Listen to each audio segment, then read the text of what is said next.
2024 సార్వత్రిక ఎన్నికల ప్రచారం జోరందుకుంది. మరో వారం రోజుల పాటు ఈ ఎన్నికల ప్రచారం ఉన్న నేపథ్యంలో పోలింగ్ సంబంధించినటువంటి గెలుపు గుర్రాల విషయంలో కూడాను పలు సంస్థలు ఇప్పటికే అభిప్రాయాలు వ్యక్తం చేసి అందులో భాగంగా ఆర్టీవీ నిర్వహించినటువంటి స్టడీ రిజల్ట్ ఏదైతే ఉందో దానిపై అనూహ్యమైన స్పందన వస్తుంది. రవిప్రకాష్ అనౌన్స్ చేసినటువంటి ఆ సర్వేతో ఈరోజు అందరూ కూడాను అవాక్కవుతున్నారు. కూటమి అభ్యర్థులపై గాలు వీస్తున్న ఈ తరుణంలో సిట్టింగ్ అధికారుల పార్టీకి సంబంధించిన అభ్యర్థులు తలరాతలు మారే అవకాశం. ఇటువంటి సర్వేల విషయంలో ప్రజలు మక్కువ చూపుతున్నటువంటి ఈ తరుణంలో రవిప్రకాష్ స్టడీ సర్కిల్పై ప్రస్తుతం మనతో మాట్లాడానికి సుందర్ సత్సంగ్ వ్యవస్థాపకులు అయినటువంటి శ్రీ పెద్దముదు సూరిబాబు ఉన్నారు. చూస్తే కనుక ఈరోజు రవిప్రకాష్ ఒక స్టడీ సర్వే చేశారు. ఆర్టీవీ స్టడీ రిజల్ట్తో మాత్రం ఈసారి భిన్నమైనటువంటి ఫలితాలు వచ్చే అవకాశాలు ఆంధ్రప్రదేశ్లో కనబడుతుంది. 2019లో అనూహ్యమైన రీతిలో వైసీపీ పార్టీకి అధికారం ఇచ్చినటువంటి ప్రజలు ఈసారి మార్పు దిశగా అడుగులేస్తున్నారన్నటువంటి సంకేతాలు ఈ సర్వే రిపోర్ట్ ఏమైనా స్పష్టం చేస్తున్నాయి. మరో వారం రోజుల్లో పోలింగ్ ఉంది. వారం రోజుల ముందు వచ్చినటువంటి ఈ పోలింగ్లోనే ఇప్పుడున్న పరిస్థితులు ఇలా ఉంటే ఈ వారం రోజుల్లో ఏమైనా మారే అవకాశం ఉంటుందా? ఈ వారంలో ఏం మారే అవకాశం లేదండి. ఇప్పటి వరకు చేసిన సర్వేలన్నీ కూడా అటు ఇటు చేసే ఎవరు కూడా స్పష్టత లేదు.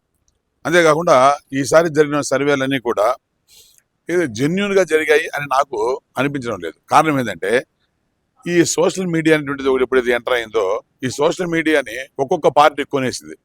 కాబట్టి సోషల్ మీడియాకి సంబంధించి ఎవరి అంచనాలు వాళ్ళకి. అంతేకాకుండా సర్వే అంటే ఏమిటంటే వాడు క్షేత్రస్థాయి నుంచి చివరి వరకు ప్రజలతో మమేకమై వాళ్ళ అభిప్రాయాన్ని తెలుసుకొని ఏ దిశలో ఈ యొక్క ఓటింగ్ సరళి పోతుంది అనేటువంటి ఎక్స్పెక్టేషన్తో చేసేటువంటిది. కానీ ఈ రోజు ఎక్కడో కుర్చీల్లో కూర్చొని జనాలు ఇలా అనుకుంటున్నారు అలా అనుకుంటున్నారు అనేటువంటి ఉద్దేశంతో ఈ సర్వేలన్నీ కూడా బయటకు వస్తున్నాయి. కాబట్టి ఆర్టీవీ స్టడీ సర్వేలో మాత్రం క్షేత్రస్థాయిలో ఎవరైతే ఓటర్ తాలూకు నాడి వివిధ పార్టీలు అదేవిధంగా ఇంటలెక్చువల్ పర్సన్స్తో పాటు కామన్ పబ్లిక్ తాలూకు అభిప్రాయాలను కూడాను క్షేత్రస్థాయిలోకి వెళ్ళి వారి మనోభావాలు తెలుసుకున్న తర్వాతే ఆ మనోగతం తాలూకు ఫలితాలే ఈరోజు ఆర్టీవీ స్టడీ రిజల్ట్లో చూపించడం జరిగింది. ఈసారి అంటే 2024 ఎన్నికల్లో ఈ సర్వే దాదాపు అంతవరకే నిలబడే అవకాశం ఉందా? అంటే ఈ సర్వే నేను చూశానండి, పూర్తిగా చూశాను. ఈ సర్వేలో పూర్తిగా కూటమికే వాళ్ళు పట్టం కట్టారు. అయితే ఇది అంతకు మునుపు చాలా మంది కూడా చెప్పారు. కానీ మేనిఫెస్టోస్ విడుదలైన తర్వాత జనాల్లో తర్వాత ఇంటలెక్చువల్స్లో కూడా కొంత మార్పు అనేటువంటిది కనపడతా ఉంది. కారణం ఏంటంటే జగన్ని మనం వ్యతిరేకించింది దేనికి అంటే కేవలం ఉచిత పథకాలు, అంతేకాకుండా ఎలాంటి అభివృద్ధి జరగలేదు అనేటువంటి భావనతోనే అందరు కూడా ఆయన రిజెక్ట్ చేయడం జరిగింది. ఆ ఉచిత పథకాలకి ఇప్పటికే గ్రామీణ ప్రాంతంతో పాటు లబ్ధిదారులు అదేవిధంగా రూరల్ ఏరియా అంతా కనెక్ట్ అయ్యి ఉన్నారు. ఇంకా దానికన్నా బెటర్ ఇంకా పథకాలను అమలు చేస్తామని కూడా ఈసారి మరీ పెంచి 2024 మేనిఫెస్టోను విడుదల చేశారు. అందులో కూడా పొందుపరిచారు.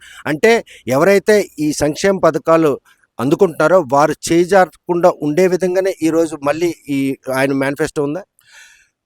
కూటమి యొక్క మేనిఫెస్టో మీరు చెప్పినట్లుగా ఆ సంక్షేమ పథకాలకి వాళ్ళు పూర్తిగా మద్దతు తెలిపిన కారణంగానే వాళ్ళు దెబ్బతింటారు అనేది నా అభిప్రాయం. కారణం ఏమిటంటే దేన్నైతే విమర్శించామో దాన్ని సపోర్ట్ చేస్తున్నారు. రెండవది సపోర్ట్ చేయడమే కాదు, ఈరోజు రాష్ట్రం అప్పుల పాలు కావడానికి జగన్ యొక్క ఉచిత పథకాలు అని చెప్పేటువంటి మీరు అంతకన్నా పెంచి ఉచిత పథకాలు మీరు అందిస్తూ ఉంటే ఇంకా అప్పులు చేయాల్సిన పరిస్థితి వస్తుంది. అంతేకాదు అభివృద్ధికి మీరు ఏ విధంగా కంకణం కట్టుకున్నారు, ఆ అభివృద్ధికి సంబంధించిన నిధులు మీరు ఎక్కడి నుంచి సంపాదిస్తారు? ఈ అంశాలన్నింటినీ క్రోడీకరించి ఈరోజు రవిప్రకాష్ ఆర్టీవీ స్టడీ రిజల్ట్లో ఇప్పుడున్న అభ్యర్థుల తలరాతలు చెప్పడం జరిగింది. దానికి దీనికి ఇన్నోవేషన్ ఉందా? ఉందండి. ఇప్పుడు రవిప్రకాష్ గారు చెప్పినటువంటి దానికి యాక్చువల్గా జరిగేటువంటి దానికి మధ్య చాలా భేదం ఉంది. కారణం ఏమిటంటే ఇప్పుడు మేనిఫెస్టోలో ఈ కూటమి వాళ్ళు ముగ్గురు పార్టీలు కలిసి పోటీ చేస్తూ నిజమైనటువంటి కేంద్రంలో అధికారం ఉన్నటువంటి బీజేపీ పార్టీ ఈ మేనిఫెస్టోను అంగీకరించేటువంటి పరిస్థితులు లేదు. అలాంటప్పుడు కేంద్రం నుంచి నిధులు తెచ్చి పోనీ అభివృద్ధికి ఖర్చు పెడతాం అనేటువంటి అవకాశం కూడా కూటమికి కనిపించడం లేదు. కనుక ఉచిత పథకాన్ని కొనసాగిస్తూ వాటిని మరింత ఎక్కువగా ఉచితాన్ని అందిస్తూ ఇక అభివృద్ధి వైపు ఏ విధంగా దృష్టి సారిస్తారు అనేది ఇంటలెక్చువల్స్ లో పడినటువంటి ప్రధానమైనటువంటి ప్రశ్న. కానీ మార్పు దిశగా కూటమి వైపు మగ్గు చూపే పరిస్థితులు పరిణామాలు రాష్ట్రంలో గాలి వీస్తుంది. మార్పు అని మీరు అంటున్నారు కదా, దేనికోసం మార్పు కావాలి? ఇప్పుడు ఈ ఉచిత పథకాలంతా కూడా కొంతైనా రద్దు చేసి కేవలం మేము అభివృద్ధి వైపు ముందుకు వెళ్తాము అని అంటే అప్పుడు జనాలు ఏదైనా మార్పు ఉంటుంది అని అంటే కూటమి మేనిఫెస్టోలో ఇప్పుడు మేనిఫెస్టో ఇప్పుడు జగన్ చెప్పినటువంటి దాన్నే వీళ్ళు కొనసాగిస్తున్నారు. కాబట్టి కొత్తగా అంశాలు ఏమి అందులో కనిపించడం లేదు. ఇప్పుడు జనం అంతా అనుకునేది ఏమిటంటే ఈ ఉచిత పథకాలు ఇలాగే కొనసాగితే రాష్ట్రం మరింత అప్పులు పాలయ్యే అవకాశం ఉంది. అంతేకాకుండా ఈ ఉచిత పథకాలు కొనసాగించడంలో ఈ ముగ్గురు మధ్య విభేదాలు కానీ వస్తే అసలు ఆ ఉచిత పథకాలు మాకు అందుతాయా లేదా అనేటువంటిది సామాన్య ప్రజానీకాన్ని పడినటువంటి ఒక ప్రశ్న. అంతేకాకుండా జగన్ పాలనలో ఈ ఉచిత పథకాలు అనేటువంటి మాకు అందుతున్నాయి అనేటువంటిది సామాన్య ప్రజలు అనుకునేటువంటిది. ముఖ్యంగా ఈ రోజు ఇంటలెక్చువల్స్ అందరూ కూడా నిన్నటి వరకు కూటమి వైపు ఉన్నారు. ఏంటి ఈ కేవలం ఉచిత పథకాలని వాళ్ళు రిజెక్ట్ చేస్తూ, కానీ ఇప్పుడు ఆ మేనిఫెస్టో చూసిన తర్వాత వాళ్ళు ఏ విధంగా స్పందిస్తారు, ఏ విధంగా మార్పు కావాలని కోరుకుంటున్నారు, ఎందువల్ల కూటమి వైపు మనం మరలాలి అనేటువంటి భావన వాళ్ళలో పడింది. ఎందుకంటే ఇటీవల జరిగినటువంటి ఈ పోస్టల్ బ్యాలెట్ లో నాకు సంబంధించినటువంటి మా స్నేహితులు కొంతమంది టీచర్స్ అందరూ కూడా ఎక్కువ మంది కూటమి వైపు మరలా, కానీ కొంత పర్సెంటేజ్ మాత్రం ఇటువైపు వచ్చారు. నిజానికి ఇంటెలిజెన్స్ అందరూ ఒకవైపే ఉండాలి రూల్ ప్రకారం, కానీ రెండుగా చీలడం అనేటువంటిది స్పష్టంగా ఈ పోస్టల్ బ్యాలెట్ లో కనిపిస్తూ ఉంది. కాబట్టి ఇంటెలెక్చువల్స్ లో కూడా కొంత విభేదాలు కనిపిస్తున్నాయి. అందువల్ల అక్కడ విభేదాలు కనిపించవచ్చేమో కానీ రూరల్ ఏరియాలో ప్రజల్లో సాలిడ్ గా ఉంటది. అందువల్ల వేవ్ అనేటువంటిది వస్తే తప్ప, ఎందుకంటే వేవ్ ఎప్పుడు వస్తుందో ఎలా వస్తుందో ఎవరికి తెలియదు. మీరు అన్నట్టుగా 2019లో వేవ్ కారణంగానే, ఎందుకంటే అప్పుడు జగన్ గారు ఎలాంటి ఉచిత పథకాలు చెప్పలేదు, ఇప్పుడు ఏమి అనుసరిస్తాం నవరత్నాలు మేనిఫెస్టో ప్రకటన జరిగింది. తో పాటు ఒక్కసారి తనకు అవకాశం ఇస్తే రాష్ట్రంలో ఎటువంటి పరిపాలన సాగుతున్నట్టు ఆశగా ఎదురు చూసిన ఓటర్లే ఈ రోజు అనూహించిన, అంటే ఆ పార్టీ శ్రేణులు కూడా ఊహించినటువంటి ఒక ఫిగర్ని ఇచ్చారు. కానీ 5 ఏళ్ళలో సంపద సృష్టించకుండా రాష్ట్రాన్ని అప్పుల పాలు చేయడంతో పాటు కేవలం సంక్షేమానికి అధిక ప్రాధాన్యత ఇవ్వడంతో ఈరోజు ప్రజలు రాష్ట్రం అప్పుల పాలు అవుతుంది, ప్రతి ఒక్కరి మీద కూడా అప్పు భారం పడుతుంది అన్న విషయం సామాన్యుడు కూడా గ్రహించే పరిస్థితి ఉంది.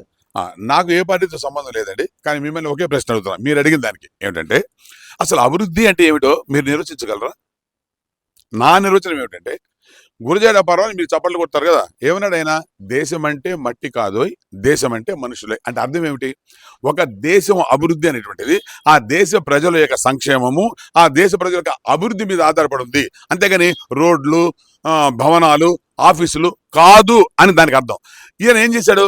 దాన్ని ఆసరాగా తీసుకొని ఆ అమలు జరపాలనే ఉద్దేశంలో సామాన్య ప్రజలందరి చేత డబ్బులు ఉండాలి, వాళ్ళు కనీసం తిండి ఉండాలి, వాళ్ళు కనీసం కట్టుకోవడానికి బట్ట ఉండాలి, వాళ్ళు ఉండడానికి ఉచితంగా ఒక వసతి అనేది ఉండాలి, స్థితిగతులు పూర్తిగా మారాలి, లేమి అన్న విషయాన్ని మాత్రం ఏ ఇంట్లో ఉండకూడదు అనేటువంటి భావనతో ఆయన ఉచిత పథకాన్ని అమలు చేశాడు. అంటే దేశం అంటే మనుషులు, ఆ మనుషులు అభివృద్ధి మొట్టమొదటిది, ఆ తర్వాత కావాలంటే ఈ ఇన్ఫ్రాస్ట్రక్చర్ అనేటువంటిది తర్వాత చూస్తాం అనేటువంటి భావనతో ఆయన ఇలా చేసినట్టుగా నాకు అనిపిస్తా ఉంది. ఇది ఒక విధంగా కరెక్టే కదా.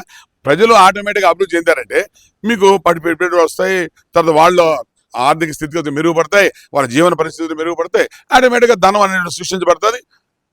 ఎప్పుడైతే ప్రజలు సుఖశాంతులతో ఉన్నారో బయట నుంచి వచ్చి అక్కడ పెట్టుబడులు పెట్టి పరిశ్రమలు స్థాపించే అవకాశం కూడా ఉంటుంది అని భావించాడేమో. చూస్తే ఇప్పటికి ఒక్క పరిశ్రమ కూడా వచ్చే పరిస్థితి లేదు. ఉత్తరాంధ్రకి ఉపాధికి అడ్డాగా చెప్పుకునే స్టీల్ ప్లాంట్ కేంద్ర ప్రభుత్వం అమ్మేస్తున్న రాష్ట్రం నోరు మెత్తపడిన పరిస్థితి. ఇది చాలా దుర్మార్గం అండి, ఇది చాలా అన్యాయం.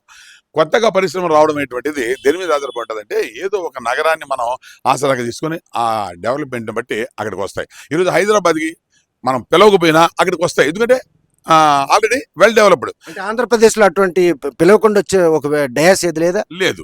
ఎందువల్ల? అమరావతి మీరు పెట్టారు, అమరావతిలో ఎక్కడ టౌన్ ఉంది? దాన్ని మనం కొత్తగా మనం తయారు చేసుకోవాలా, తయారు చేసుకోవడానికి కావాల్సినటువంటి ఇన్ఫ్రాస్ట్రక్చర్ కానీ బిల్డింగ్స్ కానీ మనం కన్స్ట్రక్ట్ చేయలే. కాబట్టి ఇప్పుడు కొత్తగా అక్కడికి వచ్చి పెట్టడానికి ఎవరు కూడా ముందుకి రారు, సో భయపడ్డారు. అందువల్ల ఏమైందంటే ఈ కొత్త పరిశ్రమలు రాలే. జగన్ గారు చేసిన పెద్ద పొరపాటు ఏమిటంటే, ఈ 3 రాజధానులు అనేటువంటి మాట ఇది ఒక విధంగా తలదెక్క మాట అని నా అభిప్రాయం. కారణం ఏంటంటే, ఒక అధికారంలో ఉండేటువంటి వ్యక్తి ఎవరైనా సరే 3 కాదు 96 రాజధానులు పెట్టుకోవచ్చు. ఎందువల్లంటే మనకి ఎలాగో అమరావతి ఆయన రిజిస్ట్రేషన్ అన్నారు కాబట్టి అక్కడ శాసనసభ పెడతాడు, ఆయన పరిపాలనకు సంబంధించినటువంటి ఆఫీసులు వైజాగ్లో పెట్టుకుంటాడు, హైకోర్టు తీసుకుపోయి కర్నూలులో పెట్టేస్తాడు, కామ్గా ఉంటాడు. 3 రాజధానులు అనేటువంటి పేరు చెప్పిన కారణంగానే సామాన్య జనుల్లో కూడా ఇది ఒక వ్యతిరేకత వచ్చింది. ఆ మాట చెప్పకుండా ఈ మూడిట్లో మూడు ఉంటారు. ఆయన ఎక్కడుంటే అక్కడండి పరిపాలన. వైజాగ్లో కూర్చోవయ్యా నువ్వు నీ ఆఫీసులో పెట్టుకొని, ఎందుకు చెప్పావు అది రాజధాని అని? కాబట్టి రాజధాని అమరావతి, నేను మాత్రం వైజాగ్లో ఉంటా, న్యాయ వ్యవస్థ కర్నూలులో ఉంటుంది. ఇది చెప్పలేకపోవడమే జగన్ గారు చేసినట్టు ఒక పెద్ద తప్పు. చూస్తే ఈ తప్పులన్నీ కూడాను రేపు 2024లో మూల్యం చెల్లించే పరిస్థితులు, పరిణామాలు ఆర్టీవీ స్టడీ సర్వేలో తేలింది. ఆర్టీవీ స్టడీ సర్వీస్లో కూడా ఎక్కువగా వాళ్ళు చెప్పింది ఏంటి, ఈ ఉత్తరాంధ్రలో ఎక్కువ సీట్లు కూటమి గెలుచుకుంటుంది అని రవిప్రకాష్ గారి యొక్క అంచనా. అయితే ఇందులో ఇప్పుడున్న పరిస్థితుల్లో ఈ రోజుకున్నటువంటి క్షేత్రస్థాయిలో కామన్ ఓటర్తో పాటు మధ్యతరగతులు వారి తాలూకా ఆలోచన సరళిని క్షేత్రస్థాయిలో తెలుసుకొని చేసి అభ్యర్థుల స్థితిగతులు, ఆర్థిక పరిపుష్టితో పాటు సామాజిక వర్గ సీక్వెన్స్ను కూడా పరిగణనలు తీసుకున్న సర్వే అది, ఆ స్టడీ సర్వే. ఆ స్టడీ సర్వే ఏదైతే ఉందో దాంట్లో ఇప్పటికీ ఆ నాయకులు బడిలో ఉన్న తాలూకా దీని మీద ఆధారపడి చేసి ప్రకటన చేసినటువంటి ఆ స్టడీ ఈ వారం రోజుల్లో ఇంకా మారే అవకాశాలు ఉన్నది కూడా మనం ఇంకా క్వశ్చన్ మార్క్ పెట్టి నడిపిస్తుంది. అంటే మీరు అన్నట్లుగా ఏంటంటే వైజాగ్ సంబంధించి ఆయన అక్కడ పరిపాలన రాజధాని అన్నారు కాబట్టి మీరు చెప్పినట్లుగా, అంటే రవిప్రకాష్ గారు అంచనా వేసినట్టుగా అన్ని సీట్లు వచ్చాయంటే, అంటే కూటమికి వచ్చాయంటే జగన్ గారు 100% ఫెయిల్ అయినట్టు లెక్క. అంతేకాకుండా రాజధాని మాకు వద్దు అని విశాఖ ప్రజలు దాన్ని రిజెక్ట్ చేసినట్టు లెక్క అవుతుంది. అంటే 3 రాజధానుల నినాదంలో విశాఖని ఎగ్జిక్యూటివ్ చేశారన్నది విషయాన్ని మాత్రం వైజాగ్ వాసులు యాక్సెప్ట్ చేయలేదు అనేటువంటి భావన వచ్చేస్తుంది. అందువల్ల ఖచ్చితంగా వైజాగ్లో ఒక్క సీట్ అయినా సరే, ఒక్క నియోజకవర్గం సరే హెచ్చుగా ఈ వైఎస్ఆర్సీపీకి వస్తేనే ఆ 3 రాజధానులు అనేటువంటి మాటకి సపోర్ట్ వస్తుంది. ఇక శ్రీకాకుళం విషయానికి వస్తే నాకు తెలిసినంత వరకు కిందటి పర్యాయంలో ఎక్కువ సీట్లు వైఎస్ఆర్సీపీకి వచ్చాయి. ఈసారి కూడా నా అభిప్రాయంలో వైఎస్ఆర్సీపీ గెలుచుకునే అవకాశం ఉంది. వస్తే 2 లేదా 3 సీట్లు మాత్రమే టీడీపీకి వచ్చే అవకాశం ఉన్నాయి, మిగతా దానిలో వైఎస్ఆర్సీపీకి వస్తాయి. ఎలా, ఏ విధంగా రవిప్రకాష్ గారు దాన్ని ఈ విధంగా అంచనా వేశారు అని అంటే, ఎక్కువగా ఈ టీడీపీలోనే కొన్ని గందరగోళాలు ఇక్కడ వచ్చాయి. అలాగే జనసేన, ఆ జనసేనకి సంబంధించి ఇచ్చిన సీట్లు, అలాగే బీజేపీ దానికి సంబంధించి ఇచ్చినటువంటి సీట్లు. యాక్చువల్గా మీకు చెప్తున్నాను, రాష్ట్రం మొత్తం మీద కూడా ఈరోజు మీకు నేను రాసిస్తా, జనసేనకి బీజేపీకి ఇచ్చినటువంటి సీట్లంతా కూడా గోవిందా గోవింద. అవి ఎవరు గెలవరు, ఎవరు కూడా గెలిచే అవకాశాలు లేవు. అలాగే కొన్ని సర్వేలు ఏం చెప్తున్నాయంటే కాంగ్రెస్కి 5 ఇచ్చారు. 25 సంవత్సరాల పాటు భవిష్యత్తులో కాంగ్రెస్ అనేటువంటి పదాన్ని ఆంధ్రలో నివసించే ఏ వ్యక్తి కూడా నోటితో కూడా పలకడం పాపం అని భావిస్తాడు. కాబట్టి దానికి కూడా 5 ఇచ్చారు. కాబట్టి దాన్ని ఆ సర్వేని మేము ఎలా తీసుకుంటాం? కాబట్టి కాంగ్రెస్ అనేటువంటి లేదు, అసలు ఆ పార్టీయే లేదు. కాబట్టి దానికి వచ్చే అవకాశం లేదు. అంటే ఒక దివంగత మాజీ ముఖ్యమంత్రి కూతురు ఆ పార్టీ పిసిసి పగ్గాలు చేపట్టి ఆంధ్రప్రదేశ్లో ఆ పార్టీని పునరావృతం ఆమె పోరాట ఫలితంగా ఆమెను గౌరవిస్తారనే ఉద్దేశంతో ఇచ్చినట్టు సర్వే. మీరు చెప్పింది కరెక్టే, ఎందుకంటే ఆమెను గౌరవిస్తారని. కానీ ప్రజలు అంత పిచ్చివాళ్ళు కాదని, ఎవరంటే వాళ్ళు వచ్చి వాళ్ళ కూతుర్లు వాళ్ళ కొడుకులు చెప్పేస్తే గుడ్డిగా వేసేంత పరిస్థితుల్లో ప్రజలు ఉండరు. కొంత ఆలోచన అనేటువంటి చేస్తారు, ఖచ్చితంగా చేస్తారు. కనుక వాళ్ళు చేసినటువంటి ద్రోహం మన రాష్ట్రానికి అది అంత సులభంగా మానేటువంటి గాయం కాదు. ఇది మనం హైదరాబాద్ను పోగొట్టుకున్నామంటే అది ఎంత లాస్ అనేటువంటిది, ఆ లాస్ కొనసాగేంత వరకు కూడా మన హృదయాల్లో ఆ భావన అనేది కంటిన్యూ ఉంటుంది. కాబట్టి ఇక కాంగ్రెస్ అనేటువంటిది లేనే లేదు, అది ఉండేందుకు అవకాశం లేదు. కానీ మీరు అన్నట్టుగా ఎందుకు నేను శ్రీకాకుళంలో ఎక్కువ సీట్లు వైఎస్ఆర్సీపీ వస్తాయి అని అంటే, కూటమి చేసినటువంటి తప్పిదనాలు 100% తప్పిదనాలు. ఆ తప్పిదం టీడీపీకి గండిపడే అవకాశం ఉందా? 100% ఉంది. లేకపోతే ఖచ్చితంగా ఉత్తరాంధ్రలో కూటమి ఎక్కువ విజయం సాధించినది, ప్రధానంగా శ్రీకాకుళంలో కూడా. కానీ ఈసారి అలా జరగదు. కారణం ఏంటంటే నేను కూడా క్షేత్రస్థాయిలో నాకు సంబంధించిన శిష్యులు చాలా మంది చాలా గ్రామాల్లో ఉన్నారు. సో వాళ్ళందరినీ కూడా కనుక్కున్నప్పుడు అక్కడి నుంచి వచ్చేటువంటి వాయిస్ ఏమిటంటే జగన్కే ఓటేస్తాం, వాళ్ళకి వేసిన ప్రయోజనం లేదు అనేటువంటి భావన నాకు వస్తుంది. కాబట్టి తెలంగాణలో కూడా మీరు నన్ను అడిగినప్పుడు నేను కేసీఆర్ వస్తాను చెప్తే అది పూర్తిగా ఫెయిల్ అయింది, సరేనా? కానీ ఈసారి ఇక్కడ పరిస్థితులు వేరుగా ఉన్నాయి. అక్కడ కూడా మీకు నేను చెప్పి సగం కరెక్ట్ అయింది. ఎందుకంటే నేను అక్కడ క్షేత్రస్థాయిలో వెళ్ళేవాడిని కాదు, నేను కేవలం హైదరాబాదు సికింద్రాబాద్ దృష్టిలో పెట్టుకుని చెప్పాను, అక్కడ సక్సెస్ అయ్యాం. కానీ క్షేత్రస్థాయిలో కేసీఆర్ దెబ్బతిన్నాడు. ఇప్పుడు కూటమి దీనికి వ్యతిరేకంగా ఎక్కడైతే నగరాలు పట్టణాలు ఉన్నాయో అక్కడ విజయం సాధిస్తుంది, కానీ రూరల్ ఏరియాలో దెబ్బతింటది. కానీ రూరల్ ఏరియాలో ఎవరికైతే పట్టు ఉంటుందో వాళ్లే చివరికి విజయం సాధిస్తారు అనేటువంటిది నా అభిప్రాయం.